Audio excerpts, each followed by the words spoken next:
And I'm very pleased to open the session, to welcome everybody, to thank Bill Drake for organizing it, to thank Jason Buckwitz for managing it, and for our panelists to join us from distant locations.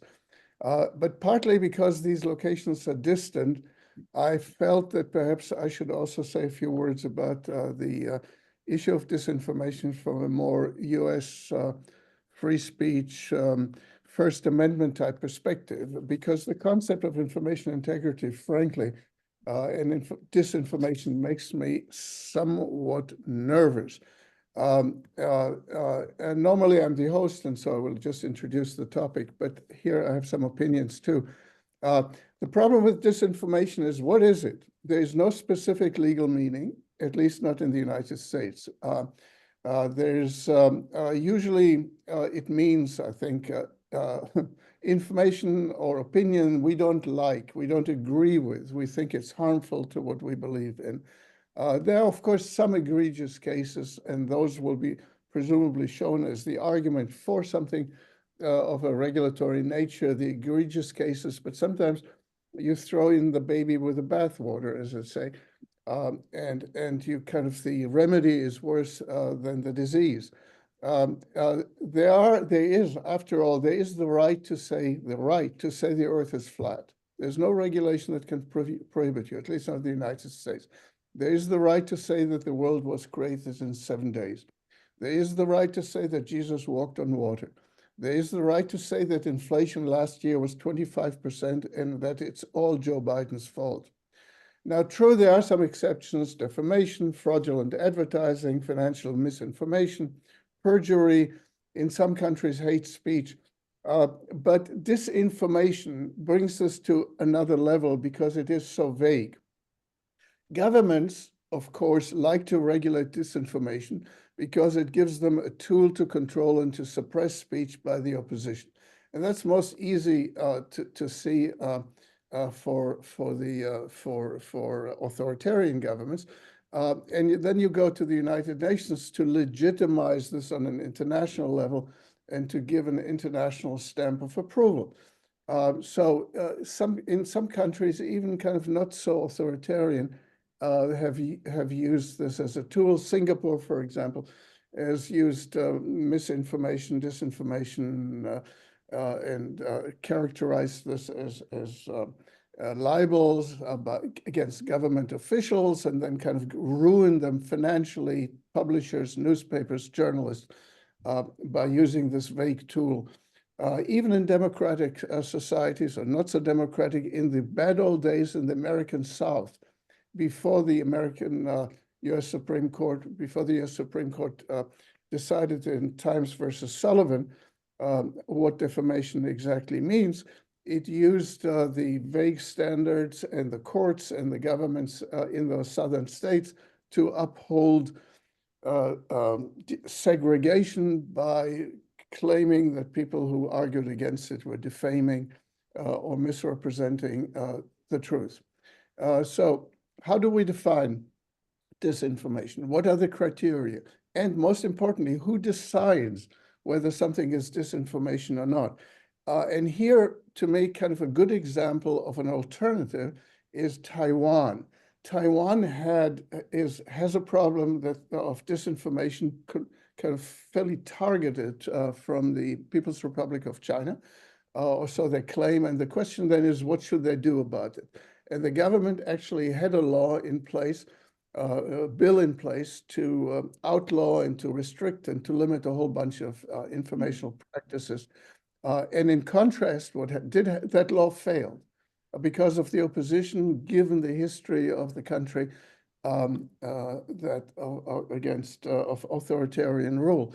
And so instead, what evolved was a civic society-oriented system of crowdsourcing disinformation and countering it with more speech, with more information, with pointing that it is incorrect rather than banning and regulating it.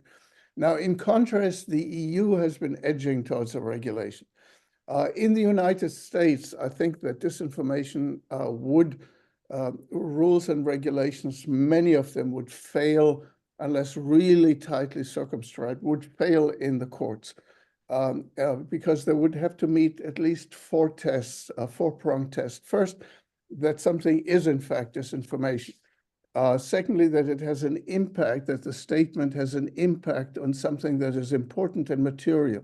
Thirdly, that any regulation actually reduces that impact. Fourth, that there are no unanticipated side consequences that are also restrictive due to that particular law or regulation. And fifth, there is no alternative that is less restrictive. And so once you go through these 4 or 5 different prongs of this test, there isn't going to be very much left. And so I think that the concept will be treated of information integrity, disinformation will be treated very differently in different countries around the world. And therefore, I'm really skeptical about even the notion that you can somehow structure an arrangement that would please both the United States and China, say.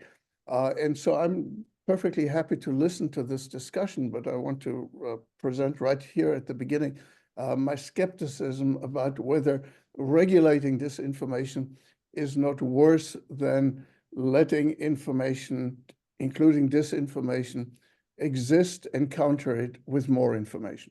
Thank you. And now, Bill, to you. Oh, great. Well, thanks, Ellie. Interesting comments. And of course, I'm sure we will come back to that kind of freedom of expression type framing and skepticism about international governance efforts throughout this discussion. I'm sure many of us agree on a lot of points.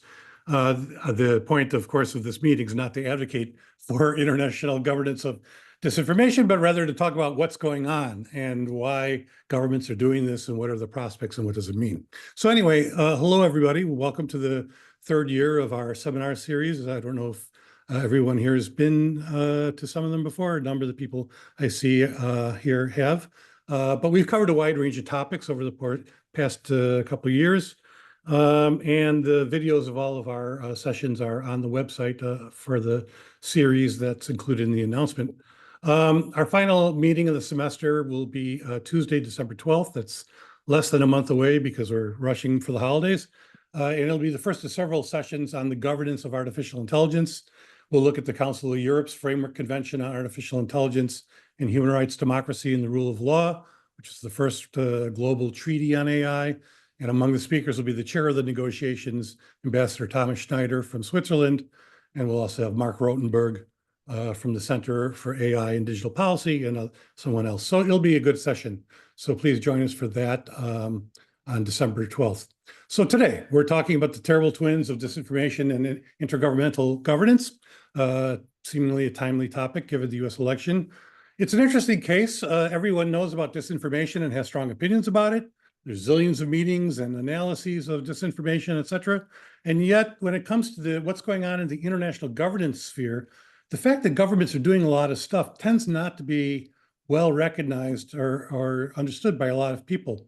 Jeanette, who's one of our speakers today, and I co-organized an event at the IGF meeting in Kyoto last year on disinformation and internet governance, and we were not at all surprised to find that, in fact, a lot of people were not terribly aware of what was happening at the international level. But nevertheless, when governments are getting together and trying to do stuff, it is worth taking note of it, particularly in the context of a seminar series on global digital governance. So that's why we're here today. And for me, I view disinformation as part of a larger set of issues, which has to do with the efforts that have been very difficult over the past century and a half to establish widely supported global governance mechanisms for information content. You know, we've had lots of mechanisms to facilitate the establishment of international infrastructures to facilitate communications from the traditional telecom regime to the internet, but governments reaching agreement over what kind of information can go over networks and so on has always proven more difficult. Let me just flag quickly 5 different kinds of international cooperation we've seen. To set the table, at one end of the spectrum of choices, you have binding international agreements to suppress the cross-border dissemination of speech, including disinformation. that governments believe is harmful in some ways. And this has a hardy, long tradition that goes back to the beginnings of international cooperation and communications. The 1819 Carlsbad decrees of the German Confederation, for example, established a system of mutual censorship of information that state parties deemed contrary to their interests. The 1850 Treaty of the Austro-German Telegraph Union provided for state surveillance and stoppage of cross-border transmissions that were contrary to the public order. And that language actually has been carried forward into the ITU's constitution and is still with us today. It's part of international telecom law that states have the sovereign right to surveil, interrupt, and terminate any transmission that they deem contrary to their interests. 1937, the League of Nations had a convention on the use of broadcasting in the cause of peace, which also obliged states to suppress false statements likely to cause harm to good international understanding. So this has a long tradition. And today, of course, we see a lot of proposals for binding international regimes to suppress speech. For example, the 1998 proposal from Russia for an international code of conduct for information security, which by 2011 had co-sponsorship from China and a couple other states, which called for an international ban on disseminating information that incites terrorism, secessionism, extremism, et cetera, or undermines other countries' political, economic, or social stability or spiritual and cultural environments. So that's pretty expansive. Then, of course, the Russians were the driving force in pushing forward the effort to create a cybercrime treaty, which we've seen now has taken root in the United Nations this year. The original Russian draft for that treaty proposed international criminalization of the distribution of materials that call for illegal acts, which could be anything. And in 2023, China formally proposed to criminalize the publishing, distributing, and transmitting or otherwise making available of false information.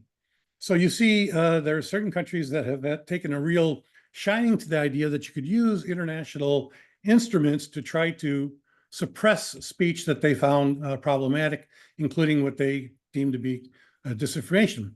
At the opposite end of the spectrum of options, we have binding international human rights agreements, such as the Universal Declaration of Human Rights, the International Covenant of Human Rights from 1966, et cetera, which establishes a framework for tests to say, freedom of expression is paramount and violations of freedom of expression have to meet certain standards, et cetera. And the Human Rights Council, of course, has taken up many issues around disinformation and articulated a human rights orientation as well on these points in recent years. Somewhere between those poles of binding obligations to suppress and binding obligations to allow freedom of expression, we have a variety of different things happening. For example, co-regulatory approaches, such as have been followed by the European Union. The EU of 2018 had the Code of Practice on Disinformation, which is strengthened in 2022. Last time I looked, I'm not maybe up to date, it had 34 corporate signatories, including all the major online platforms who engaged in a series of commitments and to cut the financial incentives for spreading disinformation, to terminate fake accounts, establish all kinds of different kinds of checks and balances, and have regular reporting to governments about what they're doing, which has turned out to be rather mixed, of course. Mr. Musk dropped Twitter out of it, or X, whatever it's called.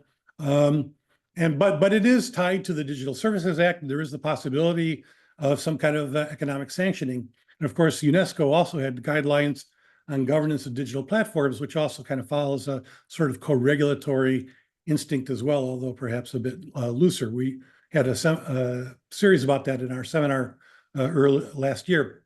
Then we have, of course, international dialogues and information sharing and research, consensus building that happens in a wide variety of international forums, such as the IGF, the OECD, et cetera. And then finally, normative agreements and soft law. And this has been the one where there's a lot of activity, in particular of late. The UN General Assembly has adopted resolutions on countering disinformation while reaffirming freedom of expression. And then we've had this new trend of promoting so-called information integrity, a term that originates in the information security environment. And, it's the notion that, information integrity is variously described as promoting information that's accurate, trustworthy, reliable, and verifiable, and an information ecosystem that produces and supports it. States have been seeking to call for promoting such good information rather than seeking to suppress bad information. And the people that are particularly involved in this have been democratic governments. The Biden administration has had a whole interagency working group on information integrity with a whole of government kind of approach, trying to coordinate federal activity around these issues. The Brazilian government and others have as well. And at the international level, Canada and the Netherlands led last year an international global declaration on information integrity that established certain kinds of obligations on members to not spread disinformation and to undertake certain types of steps consistent with human rights law to ensure that information was of high quality, et cetera. The Group of 20, which is, I think, meeting today, the summit, mentions it in their ministerial meeting. And perhaps most notably, the UN Secretary General passed a set of global principles for information integrity, which originally was supposed to be a global code of conduct, but I think they backed off and didn't get enough support for that. But nevertheless, it kind of has the same co-regulatory kind of instinct to it. It sets out a set of 5 principles, one of which is not human rights for some reason, which we should talk about. And then a set of ambitious calls to action directed to all the different actors, private sector, civil society, governments, about different things that they should do to undertake to increase the quality of information at the international level. It's unclear what will happen with that. The Secretary General has talked it up a lot and said that it's a priority of his, as has Melissa Fleming, who's the Undersecretary General, who runs the Department of Global Communications. But given the US election and various other kinds of factors, how much they're going to really try and carry that forward, we'll see. But anyway, the point is there's a lot of activity then going on at the international level around the notion that there should be some sort of international rules of the game with regard to disinformation, or at least coordination. And we want to take stock of all that and say, what's going on? How noteworthy is it or not? How does it fit into the global digital landscape? So to do that, we have a great panel of people who have been very involved in these conversations. Guy Berger is Professor Emeritus of Journalism and Media Studies at Rhodes University and a Distinguished Research Fellow at the Research ICT Africa think tank for 11 years. Guy was a Senior Director at UNESCO, where he oversaw work on global communications and information policy and regulation. He recently was the lead author of 2 issue briefs on information integrity for the Group of 20 governments, and he joins us from South Africa. Maria Paz Canales is co-head of policy and advocacy at Global Partners Digital, a social purpose company working to enable a digital environment underpinned by human rights. Previously, she was the co-founder and executive director of Derechos Digitales, one of the first digital rights organizations in Latin America. And she's very engaged in processes around these issues in the UN and so on. And she's joining us from France on the border of Geneva. And Jeanette Hoffman is professor of digital policy at the Free University of Berlin. I won't try to pronounce the German version. She is one of the founding directors of the Alexander von Humboldt Institute for Internet and Society and the head of the research group on politics of digitalization at the Berlin Social Science Research Center, and a principal investigator of the research group on technology, power, and domination at the Weizmann Institute on the Network Society in Berlin, and she joins us from Berlin. So we will have, as always, around 3 or 4 rounds of tour de table conversation among the panelists, and then at the top of the hour, we open it up to everybody in the room for a half hour of hopefully lively and vibrant conversation with everybody who's interested in speaking. So that's the game plan. So let's begin then, and let me start by asking the panel, just to get our appetites whetted. Let's start with a big picture assessment of where you are with governance responses to disinformation around the world. When we look at the policy discourses in play around governance, what are some of the dominant assumptions that seem to shape how policymakers frame and respond to disinformation, how they're thinking about the sources and distribution channels and audiences and impacts? In other words, how are they kind of conceptually constructing the issue space? And how are those assumptions reflected in the policy responses they've undertaken? I think we can start there, and then we'll move into the information integrity and the international stuff. So let's just go in alphabetical order. Why don't we start with Guy? Guy, why don't you start us off? Sure, thanks, Bill. Let me begin by just pushing back against Ellie, partially for debate, but partially because it's relevant to this. the assumptions that Ellie presented there was that this concept is problematic because you can't come with a tight legal definition, or if you do, it would be restrictive. And I think that you would only need that tight legal definition if you take a legalistic point of view and you take the view that governance equates to governments. And governments, of course, are supposed to work according to law. But this issue of disinformation is a governance issue. Now, what that means is that, you're looking for concepts that the whole of society can deal with, not just governments. And even so, I would just point out that if you avoid any interest in governance of this, you're basically saying a free market continues. And the free market, as we know, is a pretty dire market at the moment from the point of view of people who are on the receiving end of that. I don't need to mention recent events in your country, but to the extent that you think that you could have a situation where regulation of speech would never pass muster in your courts, watch that space, because you have a president who can pack courts for the next significant period. And the kind of current push for free market, the kind of deregulation approach to this whole thing means that those in power stay in power in terms of their control of the means of expression, and to enforce against what they call the censorship industrial complex. I can foresee quite a range of steps coming out that could be contested in your courts, but could also be enforced by your courts if your courts change. So I think we've got to get away from this point of view of just saying that, the courts are supreme, this is a legal issue. We've got to take it a much wider perspective. Then I would also say, even Bill, in response to your point that there are some binding things in the UN system, what you referred to is in particular the International Covenant on Civil and Political Rights. This is not really binding in the sense of hard law. It's a soft law. And if you look at the international system, it works primarily on soft law. So if you're talking about a concept like terrorism, I mean, there's no internationally agreed definition of terrorism. Like all definitions, it's contested. And yet it's kind of used in a vague and woolly sense, which can be very negative at times for suppressing dissent and for violating legitimate freedom of expression. But the point is the international community comes around a certain concept. It doesn't have to be narrowly defined because that's how the UN system works. So I just wanted to make those points. Then I also wanted to say is that you always will have this issue, even in law, but certainly in the international system, about the general and the specific.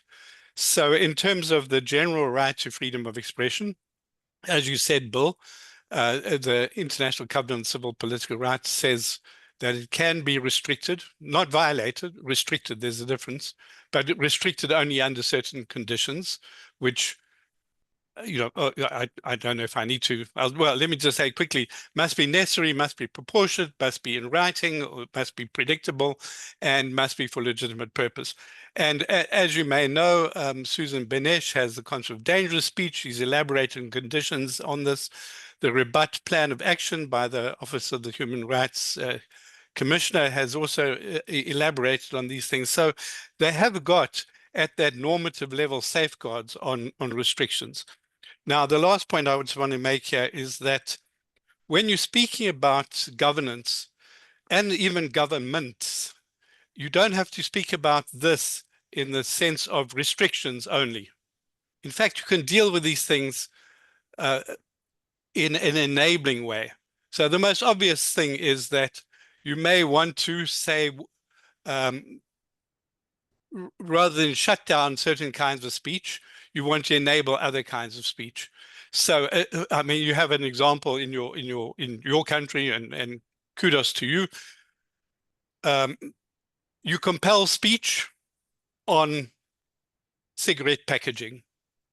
Okay, many platforms are involved in speech in the sense of enabling certain kinds of speech or labeling and so on and so forth. Then you can go further. You can have enabling public service broadcasting, you can have enabling access to information, you can have enabling media and information literacy. So we've got to get away from governance as just being governments who are trying to, in the abstract, tie the hands of the good fighters for freedom of expression. We've got to see this in a much more all-rounded way, which I think the concept of information integrity can help us do. But we'll come to that later, I understand. So I'll stop there. Okay, great. Thanks, Guy. And some good provocations in there. To start with, Maria, your thoughts on, again, I was just thinking about how are policymakers constructing this space, and how are they trying to frame it in order to shape the responses, how they represent the question of disinformation. Your thoughts on that? Thank you, Bill. Happy to be here today, sharing and adding to the kind of making spicy the conversation. So I'm going to try to support a little bit of what Ellie mentioned, and trying to be provocative with some of the thought that Guy just shared with us, but also doing it from the angle that Bill is asking to me, like in taking a deeper look on how this look like when it's actually captured in the narratives of different governments around the world, and use it in a political way also. So in terms of like the elements of reaction for the two previous intervention, what I want to highlight is that I agree very much with Guy that this is a governance issue and not just a government issues. And from that perspective, initially the concept of like disinformation, misinformation, and later on information integrity can be very attractive in terms of like capturing the imaginary and the things that people feel as real issues in their own social and political realities, with something that can be attractive to engage with for conversation for governance. It's very dangerous in my perspective in eroding all the good protection anchored in freedom of expression that Guy also mentioned it in the UN system, and Ellie was mentioning particularly for the case of the US with the First Amendment protection. So my main concern about the definition or the concept of the use of the word of disinformation, it's that like what it can make in terms of eroding the common understanding that we already have about what are the basic rules for promoting and protecting freedom of expression, and what are the permissible exceptions that can be allowed. And on that, like all what Guy already was mentioning regarding, for example, hate speech issues that had been laid out in the Rabat plan. But going to answer the question that Bill was posed, my main concern as being a practitioner that have been working in these issues from the global majority perspective, the global south, particularly in Latin America, in my previous experience as executive director of the Derechos Digitales, is seeing how the use of the concept of disinformation and the aim to enter to some regulatory action or even co-regulatory action in this field is weaponizing from many governments around the world in order to really crush dissent political views that are not aligned with the people that is currently in power. So at the end, again, like in this mess of like not having a specific definition of the disinformation and substituting the discussion around disinformation and the measures that can be taken rather than talking about what is permissible in terms of restriction of freedom of expression, provide them many cases plenty of space for having this very aggressive approach, either like directing regulation for protecting their own interests, or also like making heavy regulation for putting a lot of responsibility in the intermediaries in the platform for making decisions about what is disinformation and what is not. And there also I want to make a point in terms of like this consideration that many times we lose of sight, that into freedom of expression, we have like freedom of expression, access to information, but also freedom of opinion.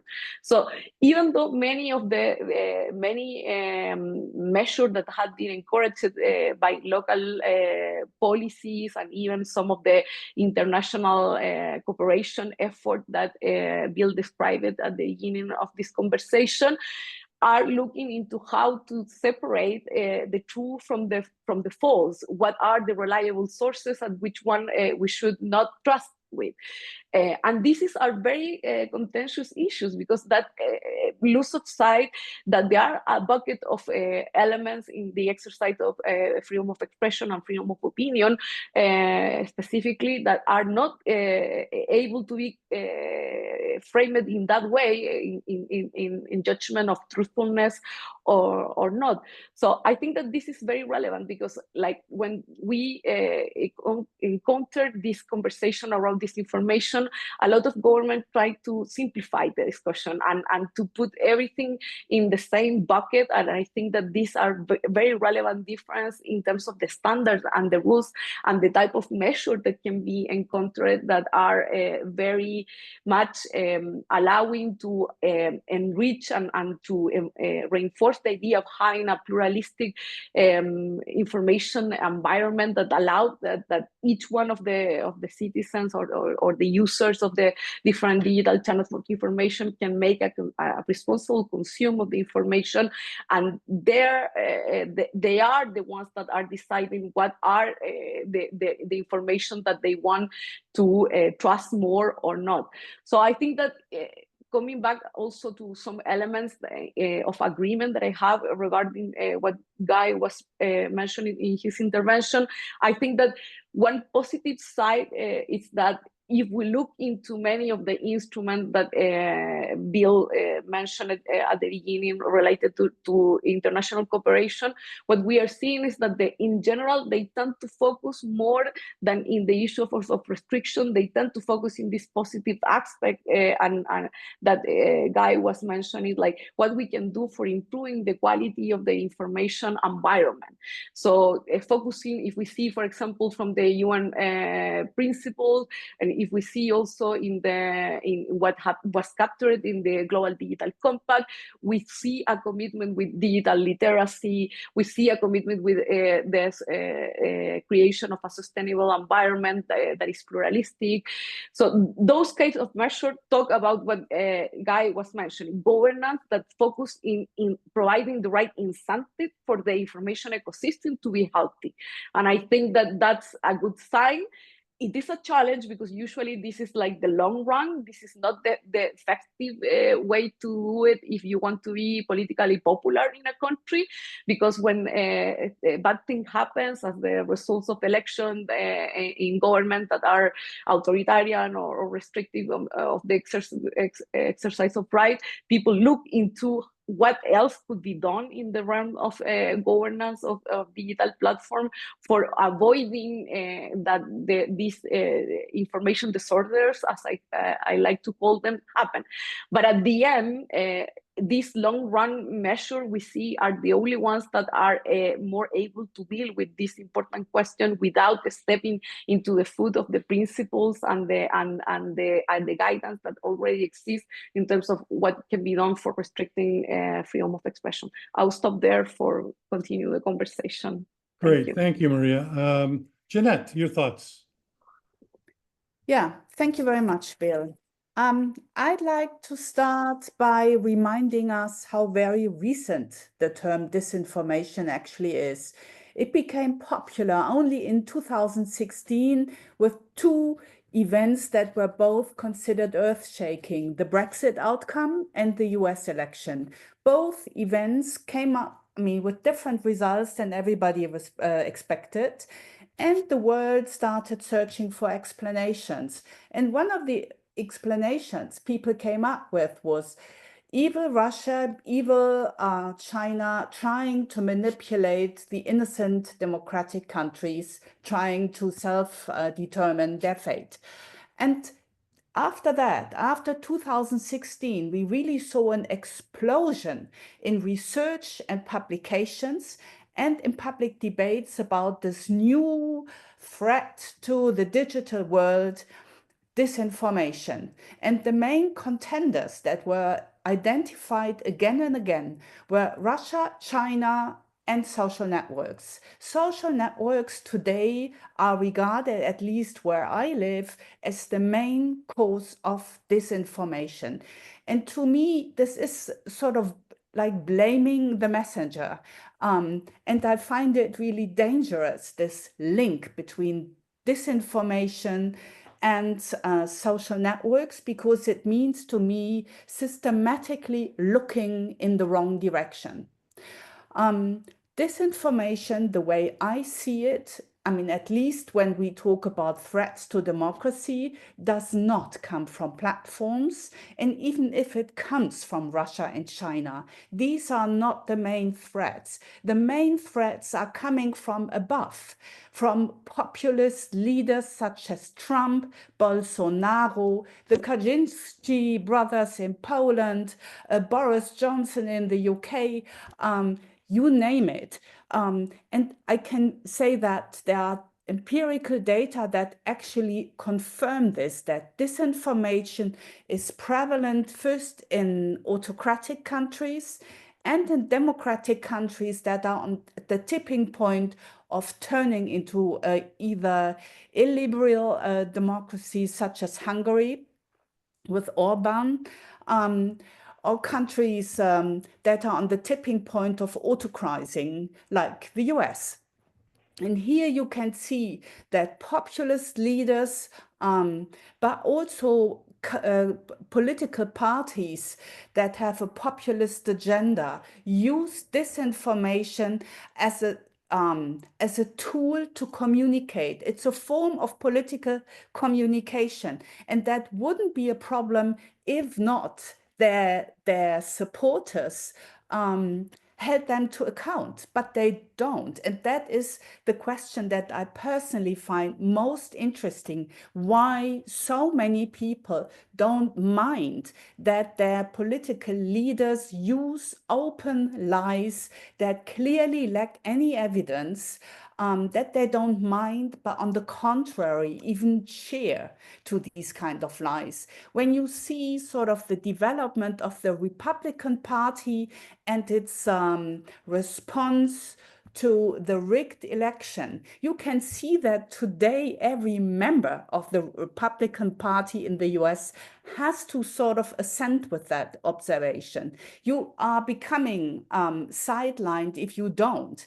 What you see here is, in my mind, that information has become part of a power play where it's political power that determines what is trustworthy and not, say, professional journalistic or academic standards. And that is what I find really threatening, that a growing number of people really doesn't care anymore. They might care in private, as a scholar said, whether the weather will be good tomorrow or whether the bus actually leaves at 10:15 or not. So on that basis, people still care about facts, but not when it comes to political communication and sort of explaining the world. And that is something that is completely under-investigated in our debate about disinformation. Coming back to the big picture, there are studies from the Variety of Democracy report, this big project in Sweden that observes many, worldwide democracy already over a long time. And they have data of the fact that disinformation is really prevalent in countries where democracy is weakening.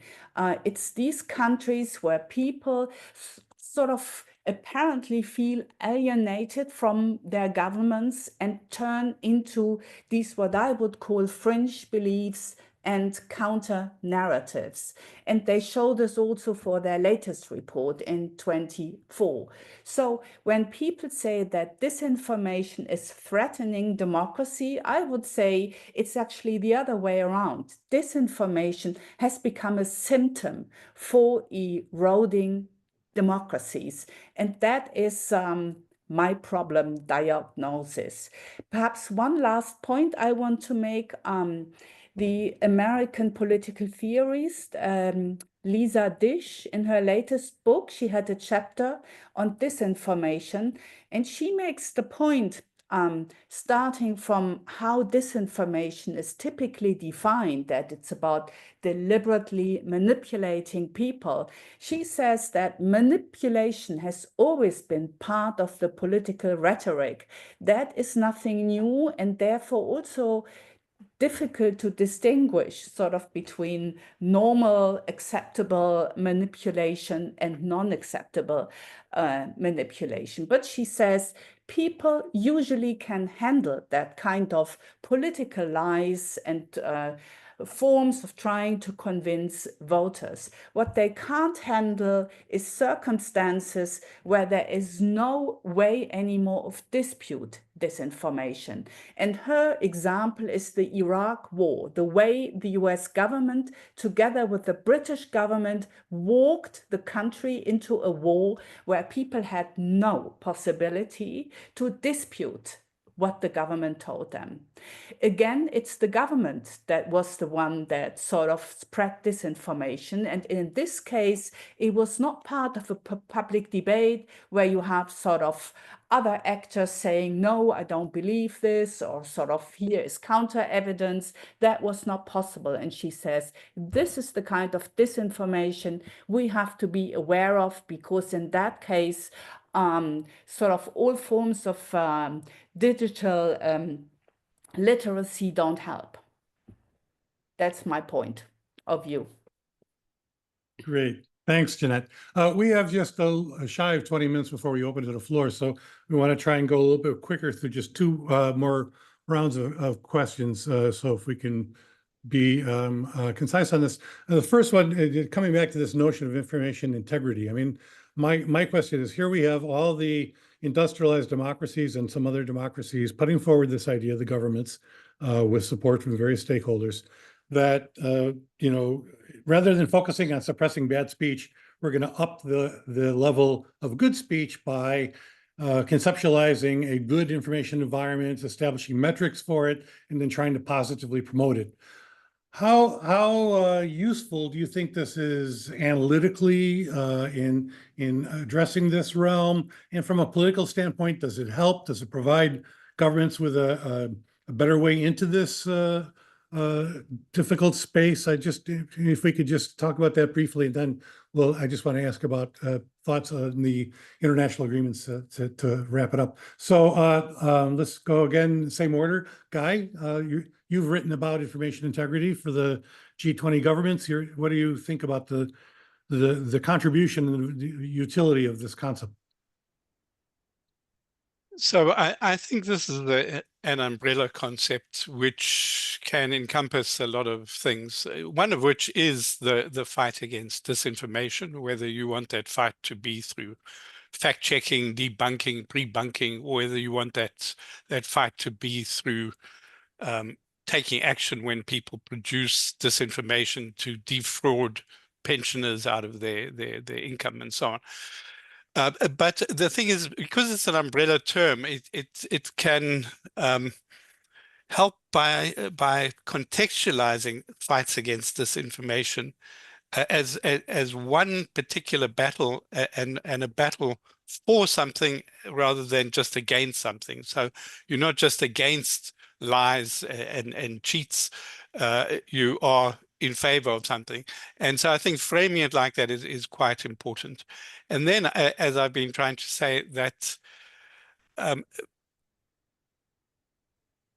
well, sorry, let me just make a slightly different point now. So I think there's positives to it. And as I said, it's governance that they can cover a range of enabling things besides some restrictive things. And I think you want to restrict things because you want to restrict, for example, non-consensual sexual imagery, which even if the majority of people seem to be happy to see it produced, distributed, and consume it, the point is it's about individual rights that trump, sorry to use the word, but the individual rights of the individual people affected here, and their ability to speak freely in society is being, you know, overwhelmed by this kind of thing. Anyway, but I wanted to express a little reservation about this concept of information integrity, because although it includes the restrictive and the enabling range of activities, and I think there's space for both. And I think it does need to be based on the bottom line of freedom of expression, international covenant of civil rights. But it's a bit of a narrow standard because, as you said, Bill, it comes from IT. It's not really a concept that translates that easily into the social sphere, as various people have pointed out. And it implies a kind of I would say, a sort of a methodological positivism, that you can have, pure facts, you can have, accuracy just in the abstract. And yes, you can speak about that in the technical sense in terms of IT, but when you're looking at society, I think you're looking at facts, but facts never exist in isolation of other facts, and together it makes for narratives. And whatever informational content there is, there's also a huge amount of effective content that's bundled together. Only abstractly can you separate these. And so you're not going to understand that, the role of ideology, the role of I suppose, identity construction, of manipulation of narratives, if you're only going to stick with a kind of pure positivistic thing that, yes, this is scientifically proven fact, and that is not. Because you also have, as we know from COVID, you have a range of things where some things were quite clear and some things were still gray. And so we need to be careful that this information integrity doesn't get limited down to the kind of technical accuracy dimension. And we need to be careful that it is not hijacked into restricting legitimate freedom of speech, in the same way that concept of fake news was co-opted. The concept of information integrity could be weaponized easily as well. And the fact that governments have agreed on it at a broad norm, super. But we need to keep on pushing back and saying you cannot cherry pick under information integrity. You cannot leave out freedom of expression. You cannot only focus on restrictions. Your restrictions must be according to international standards. You have to have enabling provisions for information integrity. So that's my contribution there. Back to you. Great. Thank you, Guy. Maria, we've got a few minutes left.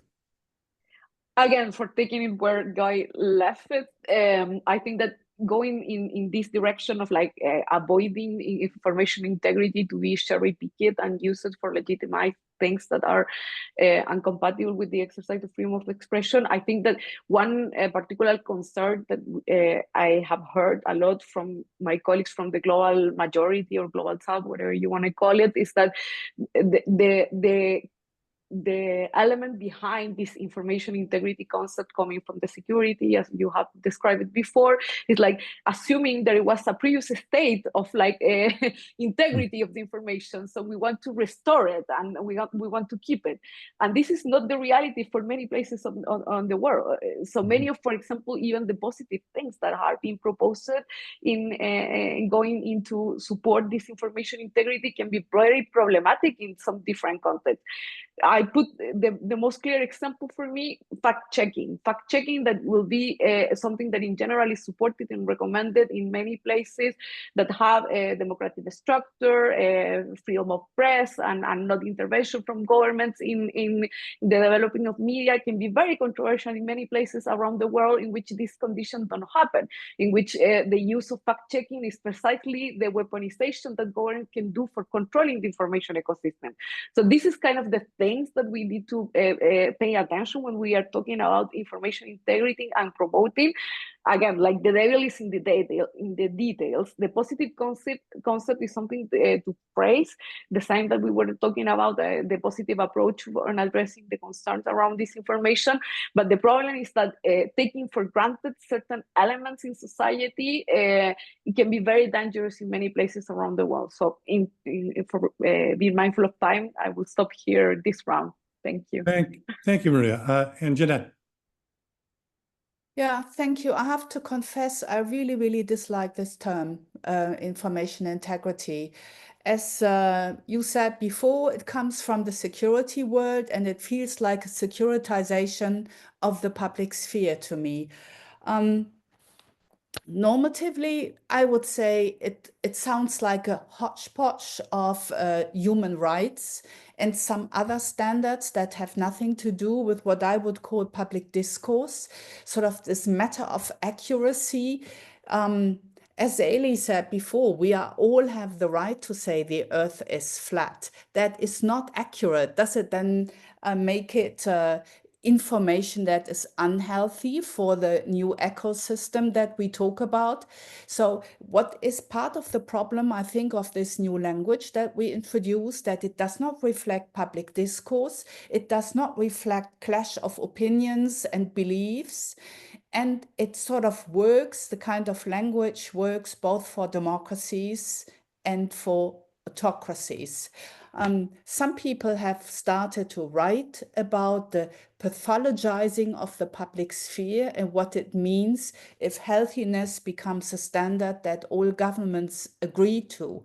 Would we, for example, say that the election campaigns by Trump, that they're healthy? Who is going to define what is healthy in the future? Is it Trump himself who defines that for the public media? I'm not sure. I looked also at the new codes of conduct and texts that are formulated around it, and I came up with a public consultation that the OECD just published a few weeks ago. And there it says, promoting the accessibility and free flow of high quality evidence-based information is key to upholding the human rights of freedom of opinion and expression. What is that supposed to mean? That we all now have to produce facts when we talk in public, or that there will be someone who monitors the kind of quality that our debate today has? I find that it makes me really shudder, that kind of language. I had a student asked to look at how this language made it into UN organizations. It is also fairly recent. It only came around 2020, and since then, many governments have picked it up, and I find that really suspicious. If I was a believer in conspiracy theories, I would smell a bad rat here. Okay, great. Thank you, Jeanette. Well, I was going to do another round to talk about the specific international frameworks that have been put forward, in particular, because I'm particularly interested in the fact that the Secretary General of the UN is pushing this information integrity concept, and that all these other governments have done this as well. I mean, I think the probably good liberals in the Canadian and Dutch governments that push forward this global declaration be surprised to hear our views on information integrity, but nevertheless, but I see a lot of interesting people in the audience. So I think in a larger group here. So I think I'd rather open it to the floor, and we can come back to some of the international issues in the context of a larger discussion as we go. But so I'd like to see if any of the folks that are here with us would like to raise their hand, and first of all, of course, introduce yourself and contribute to the conversation. The real value of this series, I think, is that we try, instead of doing one of those series where you have just a bunch of panelists who talk forever and everybody else sits there, we try to make this an open conversation for everybody who joins the call. So any and all inputs from folks in the room, just raise your hand and say whatever you'd like. Who'd like to get us started? Some people have been chatting in the chat. I don't know if anybody wants to contribute based on that. Or if not, okay, sure, go ahead, Leonard. And turn your sound on, Len. Uncharacteristic of me to be mute. So as a Canadian, let me see, you mentioned Canadian endeavors in this. I don't think we could all sit around and agree what a fact is. The world was flat for a long time, and people who said it was round were heretics, right? So what's a fact? Changes, first. And second, there's a wonderful book, 2016, The Square and the Tower by Niall Ferguson, which is entitled Networks and Power, The Freemasons to Facebook. And in that, he talks about basically about disinformation was always there. Think of a world where there is no internet. Think of a rumor. Think of a group of friends and how a rumor spreads, which is completely false, but it spreads. You don't need the internet for falsehoods. So, I think that we've got to be very careful that free speech is paramount here, and we don't want to. To me, I view all these things with great suspicion as to who's going to tell me what is misinformation or not. And yeah, I know my grandchildren do read news on Twitter. I consider that odd. But, I think when my father looked at me reading some newspapers, he thought I was odd too. So I don't know how much that adds, but that's it. Thanks, Len. We're going to stick with the Canadian theme and go to Marita. Hi. Hi there, Marita Mull speaking. Yes, Canadian, but in Germany at the moment. So getting my information from all different parts of the world. Yeah, I wanted to ask the panelists, how do you see the difference between misinformation and propaganda? Like the whole Iraq situation, the whole Iraq example. Yeah, that was terrible, but I never really looked at that as misinformation. I thought that was really just propaganda on the part of, the Bush government at the time. But I mean, maybe it's a scale. Yeah, I don't know. I'm having a little trouble sort of figuring out what would be the difference, or is there a difference? Maybe there isn't. It's just a question of degree. Great, thanks. The whole question of propaganda is actually it's kind of like a circle that overlaps heavily with disinformation. Some people use the terms interchangeably, but there's a long history of dealing with the notion of propaganda, which of course is intentional. But okay, panelists, who would like to start? We could just go in the same order, or just whoever wants to raise their hand and speak to it, let me know. Guy, do you want to say something, or should I come to Jeanette? Sorry, Jeanette, start with you. Yeah, I try to look at that. There is hardly any work online that you find today that looks at these concepts in parallel. And I think that has to do with the fact that the young generation of communication scholars, they all look at the internet and they have a kind of ahistorical approach to things like disinformation. They would certainly agree that it has always been around, but since they look at new digital tools, they don't look at older concepts that around propaganda, for example, and the few pieces of literature that you find, they associate propaganda with systematic state-led disinformation, I would say. But the term disinformation, as I said, is so recent that there's hardly any work looking at these concepts in a comparative ways.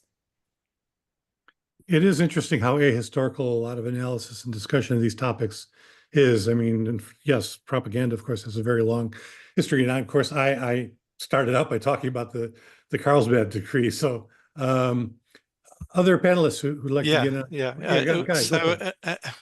I think what is different now is, and I disagree with Jeanette, is the fact that the platforms for distribution are obviously historically very different.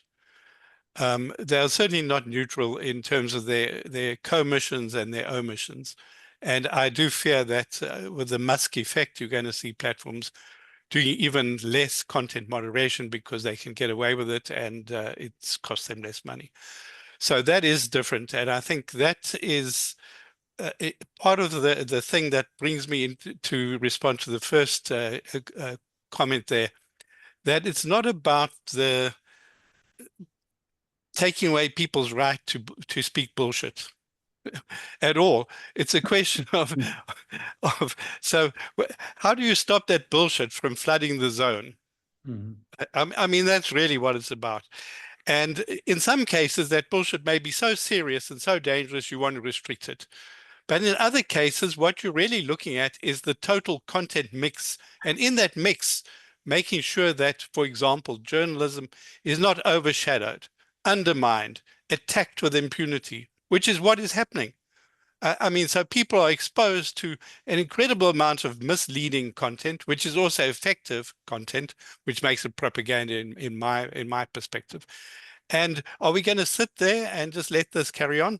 And by the way, I'd want to say also that as we move more and more into this generative AI hype and so on, that the question of having information that actually is accurate and reliable becomes more and more important. Otherwise, we're going to be in a spiral here where we get more bullshit that's feeding into new bullshit. I don't know if I can swear on your seminar, not swearing, but to use profanities. We don't censor here. We have to take this seriously, and it's not about stopping flat Earth people if they want to be as stupid as that. That's their right to be.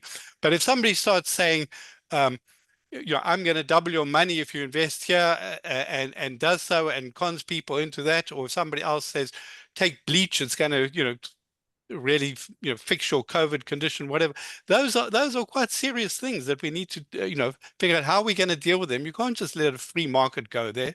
You've got to produce information as a public good that can counter that. And so I think that's where this information integrity thing is useful, because not just a fight against bullshit, it's also saying, let's change the mix, the total content mix, because it's running away with us, thanks to the incentives of the platforms and to big AI as well. And I think it is important that we, in order to not be ahistorical, do recognize the centrality of the platforms in the ways in which this has changed. I mean, the flooding of the zone is at a monumental level, and we now have, of course, the commercialization of corrupted information. I mean, you've got it's a business, right? I mean, it's just a massive amount of engagement there, and that does make things different from before. We'll come to Maria, and then I see several people have their hands up, which is great. So Maria, just a response on this point about the interplay with propaganda. Yeah, I mean, I am not expert in propaganda, so I will provide my take from that perspective. I think that there are some clear guidance in terms of limitation of propaganda that have come from previous experience that is not related with the digital world, which again relate to the conditions in which freedom of expression can be limited. So the incitement of violence, that kind of things that usually can be covered by propaganda, by the type of propaganda that it was referred in the question. So there are some guidance, and I think that again, like the new thing is what Guy was referring. So the scale in which the platform allowed this, but if we want to take like regulatory measures that go in limiting the circulation of certain outrageous, the biggest bullshit content that we can, there are some rules and there are elements that are pre-existent of the digital world, and they are still valuable for guiding that. For the other stuff, I think that again, from my perspective, and this opened a whole box of discussion that I don't know how much time we will go for going in that way, which is like talking about the incentive for the circulation of the information. So I get what Guy is saying about like not leaving this to the decision of the free market, but in the same way, I think then we should be working in the incentives that are being provided for the platform service to privilege the circulation of this type of content that we consider that can be harmful for society. So there, I think that the focus should not be in the regulation of like what negative content is, but rather in what we are, the incentives that we are inserting in the governance of platform for privileging the exposure of certain type of content. And that's a totally different conversation that not necessarily, I mean, if we want to talk about information integrity in that context, I will feel much more comfortable of doing it in the context of economic incentive rather than doing it in the context of judging the value or the accuracy of information. Right. Thanks, Maria. Okay. This platform thing is, I think, interesting in this context, because if you actually look at what a lot of the activity coming from governments at the international level is focused on, they're not focusing so much on, I mean, they almost never kind of really recognize the extent to which states actors are actually the producers of a lot of this information. They put all the responsibility on the platforms. So the UNESCO platform framework and the way the Guterres thing, I mean, it's all about, the platforms need to do X, and the European approach has done the same thing, which I think is kind of interesting. We have three people who have raised their hands, Dwight, Laura, and Ellie. Let's take them in order. Dwight, go ahead. Yeah, thank you very much. I think one of the greatest challenges to management and the establishment of information integrity rests with the effective management of what I call youth-driven generations of Generation Z and the Alpha generation coming up. Because these two generations pretty much rely on what I call adolescent value judgments that are pretty much distributed through various social media laced information that they get on YouTube and and other platforms. I was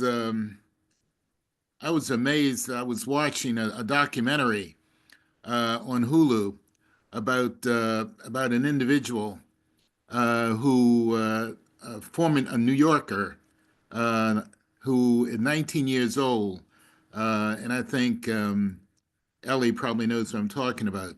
There's a rapper by the name of Shine who did 10 years of prison based on a crime committed some years ago in New York City, and he's from Belize.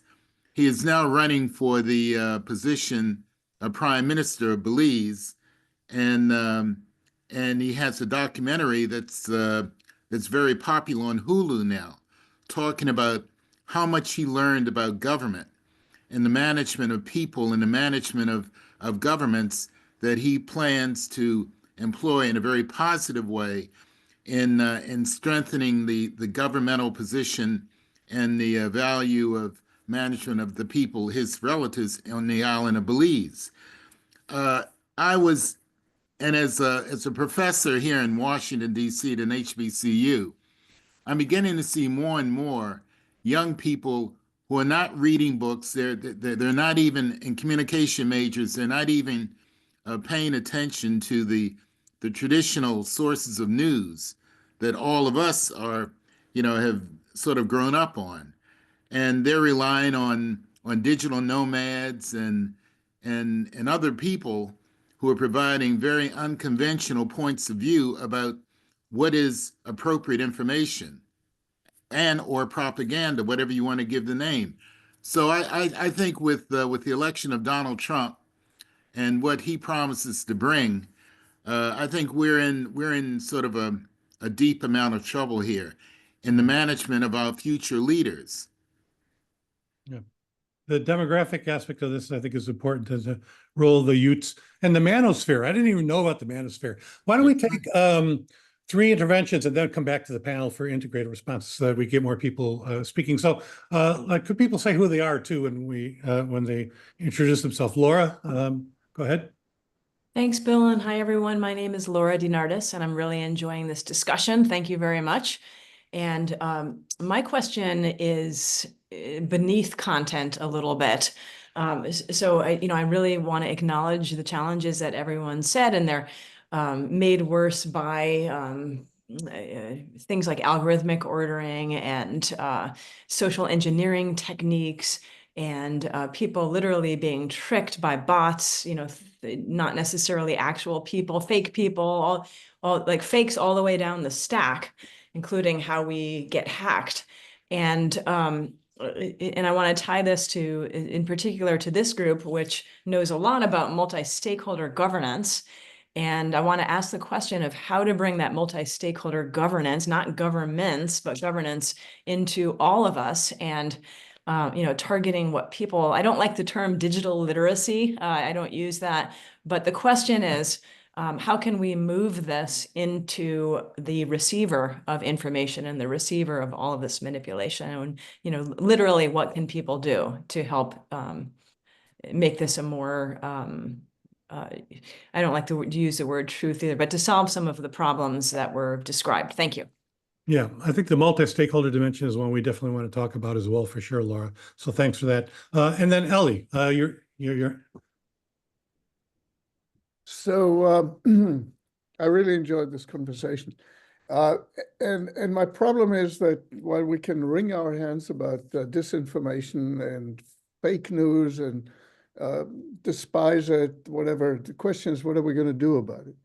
And the options that I see are kind of government, which leads to regulatory and censorship type arrangements almost inevitably. Or we can leave it to the platforms to filter and screen. And that gives these platforms even more power than they now have and create a global censorship regime.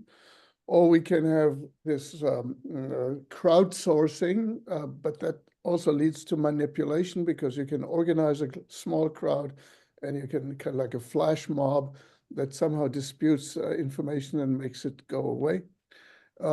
So it seems to me that the best way to go would be some form of a trusted intermediaries, which is ultimately what newspapers used to be, which is some people who you trust, who will filter the information and present it to you.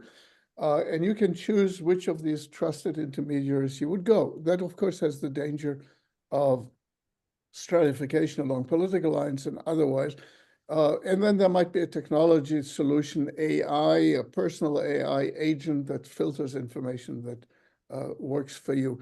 So I'm not quite sure. I mean, I'm asking the panel now, if there's a clear case of disinformation, let's just stipulate those facts. It's clear that it's wrong and manipulative. So what are you going to do about it? Especially if it comes from a politician, what are you going to do about it? Thanks, Ali. I imagine that MAGA will produce a variety of trusted agents that could be employed by people to keep them in the filter bubble. All right, so look, we've got people put on the table the concepts of platforms and the need for us to take the specificity of the kind of industrial scale of all this into account, the notion of demographics and the populations involved, the multi-stakeholder dimension, and in terms of looking for solutions, and Ellie suggested around intermediaries and whether that can be a part of solutions. Let's just go back around the horn. So let's start again with Guy. Your thoughts on whichever of those bits you'd like to respond to. Sure. So you said, Bill, that governments are focusing on the platforms. They don't want to focus on the so-called bad actors because they themselves are bad actors. I don't quite agree with you because in many parts of the world, they do focus on what they define as bad actors. And in fact, they leave the platform scot-free. And I've seen this directly in South Africa, where they've taken action against people threatening violence in the South African election. But in the meantime, the platforms that make this feasible and amplify it, are left without any sanction. So that to me is something to keep in mind. Now, as to the second question by Laura, hello, Laura. We met you in Salerno. I wanted to say that this multi-stakeholder governance is really key because it ties a bit with what Ellie said. If you don't want governments and you don't want platforms, well, then you have to look at what other kinds of mechanisms there are. And these UNESCO guidelines for governing digital platforms, which I was involved in before I retired at UNESCO, they received quite a lot of pushback from civil society because they were proposing, in amongst other things, regulation. And when in the face of this pushback, they said two things: regulation must be independent and it must be multi-stakeholder. Now, those are lovely ideals and so on. What does it mean? Well, you've got to then take this to the ground and thrash it out in a particular country. So you've got to have a regulator that is then not reporting directly to government. You've got to have a regulator that has built-in multi-stakeholder participation, monitoring, review. And I would also say that what you need here is not a regulator to necessarily be focused only on the kind of content issues, because we know the risks of that, but there's a lot of other issues. You have competition regulators, you have consumer regulators, you have privacy regulation. These are all really important parts of this ecosystem because they all impact on what's happening in the content ecosystem. And I think what's important, particularly around trying to get a solution to this is data access. Disclosure, I'm convener of a group called the African Alliance for Access to Data. You may know that in the EU, people have access to data, legally speaking, from the platforms to study systemic risks. In the US, it's a voluntary thing. Who knows if it will continue. In Africa, you don't have any access. So that means you can't actually monitor who the bad actors are, nor can you monitor what is the platform's role in terms of curbing or amplifying the kind of content that can be existentially risky to elections, for example. So that's another part of the regulatory thing you've got to fit in. And who are the people who use access to data? Of course, intelligence services would love to have access to data, and they may use it for bad purposes. But your civil society, your media, and your journalists, these are people who can really use access to data to have much more accountability in that system, and also begin to provide intelligence so that one can figure out how to counterbalance, how to get reform in the platform practices, how to critique government for overreach, and so on, once you can start getting access to data. Thank you.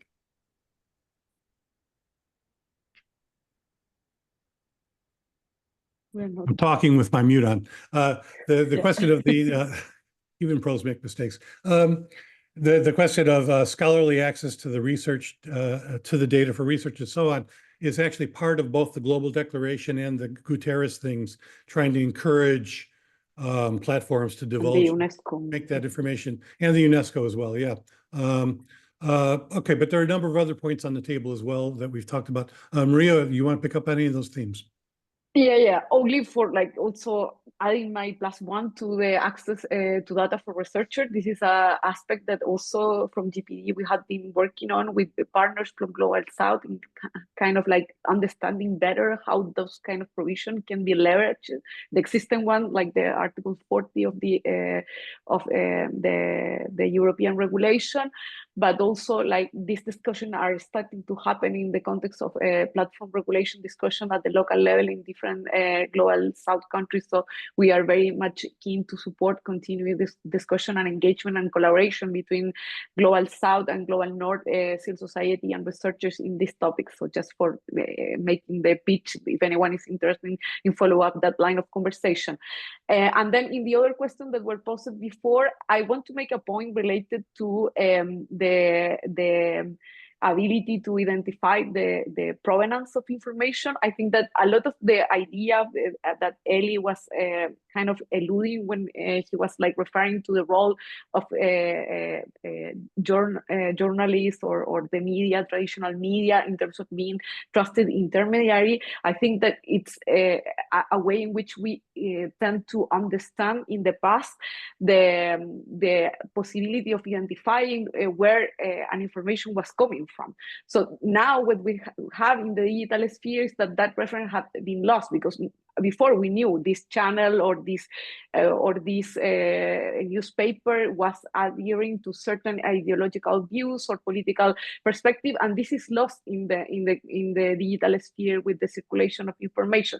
So I think that the idea of like putting like better focus, like going to answer the question that Eli was posing in terms of like where to focus the regulatory attention or the places in which governance can be worked out at the local level, but also in the more global international cooperation sphere, I would say like being more concrete in terms of how we can address the issue of content provenance, it would be something very useful. And this is also applicable for the role of artificial intelligence that was alluded a couple of minutes ago for another speaker. I think that the more pervasive the artificial intelligence interference in the information ecosystem will become, more relevant. Again, it's the idea of like being able to track the provenance of information, if it is a real human or a digital agent who is behind the production of information.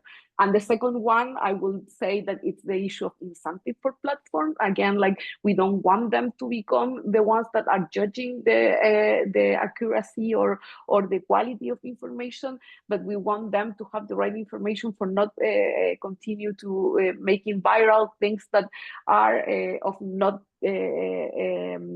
clear origins, or that have behind political intention or specific agendas that need to be clear for the user when they are encountering the information. I'll stop there. Sorry, no. One last point in the multi-stakeholder point, just +1 in terms of what Guy was mentioning related to the UNESCO guideline. This was a part in which GPD also engaged very hard, and also we are continuing now supporting the implementation of the UNESCO guidelines in different regions of the world with a couple of partners in the global south, and we think that ensuring the participation of civil society and a broader set of stakeholders at the local level is the only way in which we can get right the combination of measures according to the different contexts that I have been highlighting in my intervention before. I will stop there now. Thanks. This tracking the provenance of information is actually a big part of it. I don't know if anybody else has read the White House guidelines on information integrity and what the administration was trying to do under Biden, but trying to track where it comes from and how it develops through the chain has been one of the things that they've been emphasizing. Jeanette, I don't know which of those pieces you'd like to pick up on. There's a number of different ideas on the table, but go for it. There are actually several things I wanted to mention. First, what this article says and what the platforms also themselves have said several times, particularly the platforms that have been longer around, like YouTube. They've changed their algorithmic settings really fundamentally for the single reason that the companies who advertise on these platforms said, if I ever see hate speech or disinformation again next to my advertisement, you lose me as a client. They were forced for commercial reasons to work on their algorithms, and they did. What this article says is that algorithms with most platforms have a moderating function today, not a radicalizing function. And the people who radicalize themselves, they do this despite the algorithms. That's what this article from 224 says. What my own take on things is that all these fact-checking and digital literacy initiatives will not achieve is make people not disseminate and consume disinformation if they choose to do so. And there are two reasons why many people do so. One is because disinformation is a form of flagging association with certain groups, and it is a form of signaling support for populist leaders. It's not necessarily the information quality that's the point here. It's a medium for expressing other things, among them political points of view and positions in the political field. So I think what really helps in the long run will not entrust governments in sort of ensuring information quality. For me, this is like asking the fox to guard the hens, the chicken. What I think what we really need to care about is the future of the media landscape. That is what matters most. And that with regard to several things. First of all, paywalls might be helpful for single publishers today, but they're very bad, particularly for the young generation that will not subscribe to single newspapers anymore, and that also doesn't watch TV anymore. We need new business models, and we also need new sort of financial structures for ensuring high quality public broadcasting.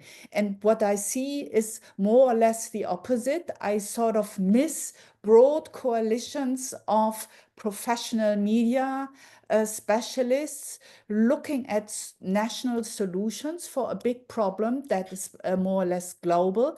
I've tried several times in Germany, and what I see is sort of opposing forces. One is it's the regional newspapers that die first, and the national ones with the big audience couldn't care less because they think for them that means a bigger market share. And second, they all think they will survive because they survived the fact that the social networks took away their advertising funding. For the time being, they're fine with their subscribers and they refuse to look in the future. And for me, it's sort of the automotive industry of tomorrow. They are just not, they don't look at their future, and that has serious democratic side effects, because our understanding of democracy depends on a robust media landscape, and that will die if we don't do anything against this. So I will get back at the end to my point of Lisa Dish. We can handle disinformation when we have a very good, diverse public sphere where different points of views are taken notice of, and the young generation also learns that there is never one opinion, and even facts can be seen very differently. This one needs to learn, and that is not a matter of digital literacy, but it really starts with a vibrant public sphere. And I haven't seen it yet, I heard of a study that makes the point that high quality media attract other high quality media. It sort of downscales and upscales on the quality ladder depending on who dominates the field. And that for me is sort of the crucial political question, how we ensure stop the downsizing of media and ensure a high quality public sphere for the future. And all those recent international documents, the declarations I mentioned, they talk about the importance of having a vibrant traditional public sphere of media and so on, and how do you support that? But of course, how do you resource it, et cetera? And all the trends are opposite, it seems right now. I was looking at the chat. I've seen Bill Dutton's made a couple of interesting comments. Bill, you don't want to get on this before I wrap to come to the close? Did you want to say anything or no? Well, only to say, I just think that people so often, whether it's vaccination debates or political debates, too often the people that promote disinformation do a better job. And it's very difficult to challenge ridiculous comments, that are, or claims, but we don't make enough effort. I mean, the common response to misinformation is that's not true, or there's no evidence of that. Okay, come on, provide the case against what this ridiculous point. We don't work at it. We assume that everybody knows the truth, and we only just have to refute it. It's not true. Anyway, that's. Yeah. But this was a great panel. I really, I've got so much I want to write about now after this. So thank you very much. Great to hear that, Bill. Thanks. Len, a closing thought, and then we're going to wrap it up. I want to agree totally with Jeanette, and I like what Bill said too. Just to remind you, there's type 1 and type 2 errors. We'll be talking about misinformation, but we haven't talked on the other side of the intermediaries has a type 2 error, because they will push things out that you want to hear that are wrong, that are right. So you've got to be very careful in this landscape. All right. Okay. Well, thanks for that, Len. All right. So we have reached 28 after the hour, so I think probably we wrap it up. So hopefully panelists are comfortable with where they've stopped, because we're going to stop now. As always, I did think this was a lively and fun conversation. So thank you, everybody, for participating. As always, I want to thank Jason Buckwhite, the Executive Director of CITI, for managing the meeting logistics and so on. I want to remind you again that our final session of the semester will be December 12th, and we'll be talking about the Council of Europe's Convention on Artificial Intelligence with people who are directly involved in its negotiation, which I think should be fun. Okay, so I will stop and turn it back to Ellie for closing thought. Ellie. Well, thank you. Thank you very much, Bill. Thank you very much, panel. Thank you, Jason. Thank you, audience. I would say, being in academia, I've been surrounded for decades now with postmodernism, which proclaimed and tried to prove that there is no such thing as truth in the singular. It's truth in the plural. It depends on perspective and hierarchies and power structures and all kinds of stuff. Now, some of the same people are trying to tell me that there is such a thing as the truth, and anything that is outside of it is disinformation. So I'm a little confused.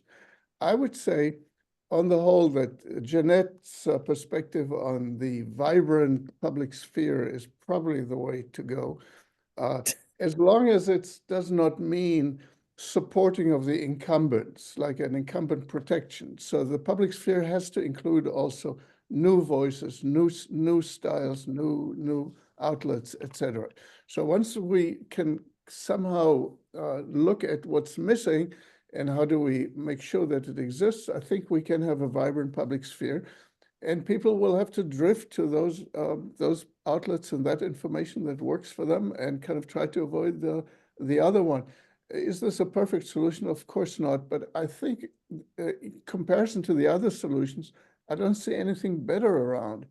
And certainly not a regulated agency, kind of like a quasi-incipient ministry of truth that somehow rubber stamps what is correct and that is aided by AI mechanisms that will kind of in real time check everybody's statements and block them if they're misstatement, and create kind of no-fly lists of people who cannot talk and people who can talk. I mean, the technology makes all these controls possible. So we have to be really careful not to legitimize that particular slippery slope situation. So having said that, I'm really grateful to all of you for listening and speaking. And we will have another session. Bill, do you have the announcement on that? Well, I just made it. It's the December 12th, artificial intelligence. All right. So, all right. So we say goodbye to you from New York, and we'll see you a month from now. Bye-bye. Yep. Bye-bye. Thanks again to the panelists and everybody else.